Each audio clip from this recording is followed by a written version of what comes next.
La chronique du ça va marcher. C'est la vidéo. Non, c'est pas la vidéo de la... Ah bon? Ah bah la prochaine fois alors.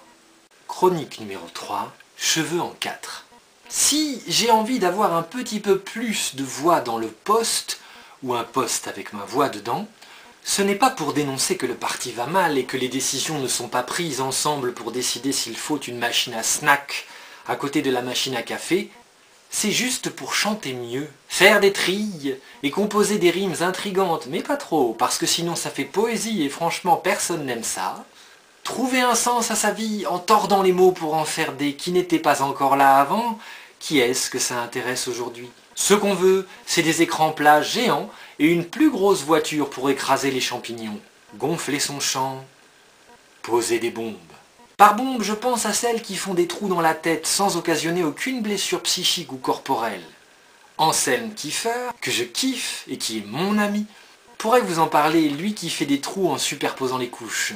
Ce n'est pas une assistante maternelle, mais bien un peintre, et certaines de ces fortes grandes toiles proposent aux spectateurs de laisser tomber sa journée programmée pour rester assis 3 heures devant des images aussi belles qu'un bon texte qui nous fait quelques instants oublier les fracas inutiles du monde du travail, qui préfère péter une forêt sur 2 kilomètres et virer les vaches des champs libres pour le rêve du matin en bus et quelques maisons, et construire une 4 voies parce que ça permettra de désengorger les solitaires qui vont au bureau tout seuls dans leur véhicule hybride qui prennent personne en stop, qu'ils finiront de payer quand tout aura repoussé après le grand cataclysme. Et on pose la main sur le cœur en disant « Cette voie-là sera pour les transports en commun et le covoiturage. J'irai voter quand les chevreuils seront sur les listes. » Réinsérons le loup dans les mairies. J'ai 4 idées en tête en permanence. Faut vraiment que j'arrête avec les listes, mais rassurez-vous, c'est juste pour meubler et faire mon intéressant, je change d'avis toutes les heures. Elles se déroulent comme un fromage d'un Trivial Poursuite plus facile, ou comme un lézard d'Australie, forcément, grillé sur feu de bois lors d'une soirée top délire entre aborigènes bourrés au vent des boomerangs. La première, c'est la peinture. Ok. On a compris, le mec peint, pas assez souvent pour être honnête, mais quand il s'y met, il parle de lui à la 3e personne du singulier pour éviter les malentendus avec ses 3 autres activités mentales. La peinture, magie plastique, paresse ultime du grand enfant qui ne veut pas quitter le fond de la classe à côté du chauffage, et qui semble calme quand on ne lui retire pas ses pinceaux.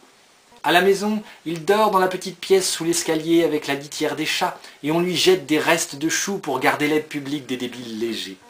Pour peindre, il me faut cet atelier froid et ce classement inutile de format et de forme pour me faire croire qu'il y a un sens à cet enchevêtrement de figures. Je ne suis pas certain d'être peintre. Enfin, je ne suis pas que peintre, ça c'est sûr.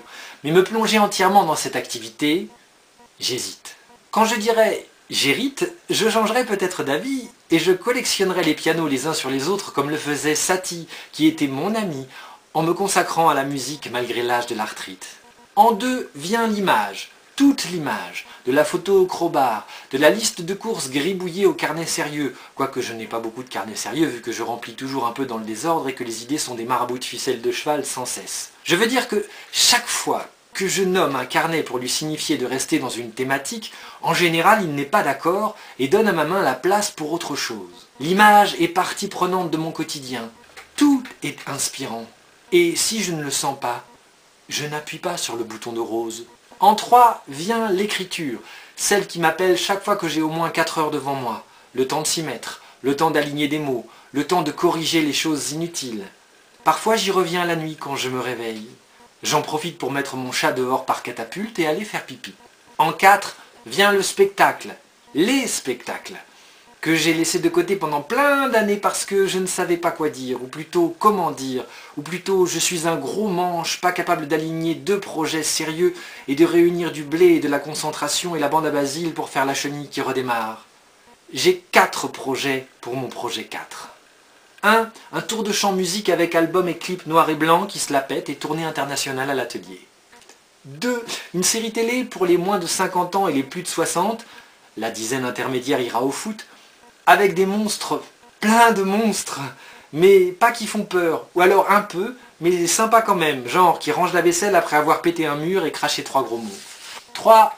Un solo de rire pour faire rire, avec ou sans nez rouge, mais je ferai passer ça pour un seul en scène, pour ne pas me mettre en compétition avec les comiques, et tenter de me faire une place dans les soirées couscous de l'amicale des chasseurs de la salle des fêtes de Luçon. Pourquoi Luçon?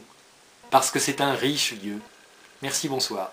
4. Un cirque avec des marionnettes et des comédiens, et plein de tours de piste qui ratent. Et pour le succès, je veux dire celui que je vise au quotidien, il commence à sérieusement me gonfler pour aller chercher le pain complet chez l'Éthiopien Hirsute. Cette nouvelle mode des autographes au beurre de karité me coûte cher en noix de coco. J'espère que la tempête sera assez forte pour m'emmener voir le magicien d'Oz. Il aura des questions à mes réponses. Vous pouvez bien sûr retrouver cette chronique sur laviesauvage.blogspot.com, tu vois, c'est la vie sauvage, c'est tout attaché. La vie comme la vie, comme la peinture ça coule.